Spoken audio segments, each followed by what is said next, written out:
Hey there, Willowbrook, and thanks for doing our deep dive. Today we start Acts chapter 9, and we get introduced to a brand new character in the book of Acts. The book of Acts is this telling of what was happening in the early church as Christianity began to form, as it began to spread, and there are champions of Christianity that we've seen in the book of Acts. People like Peter and John and Philip and Stephen, all of these guys we've seen. And today in Acts chapter 9, we get a brand new character, and it's a character that a lot of believers, people who have studied scripture for really very much time at all, would be familiar with.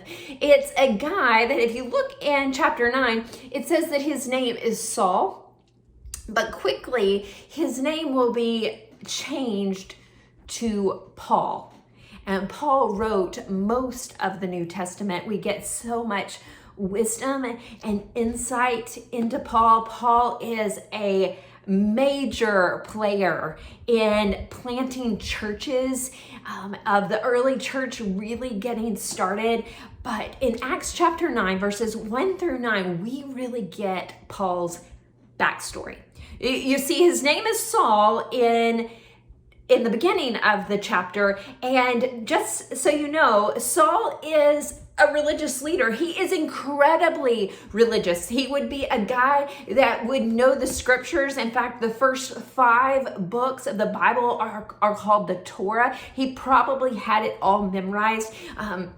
He was young, he was zealous, he could do a lot of things, and his zealousness was targeted at these Christians, these people who were following what they called the way at the time. And so he was going after them. He was on a campaign. He got the necessary authority to go after them, and he is on his way to threaten, to kill, to be part of persecuting these early Christians.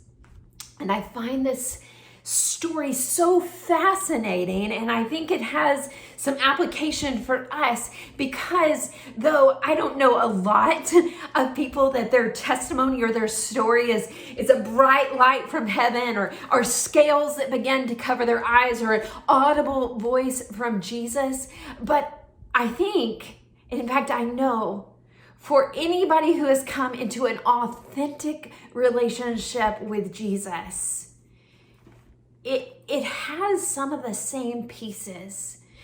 These pieces where Jesus comes after your heart.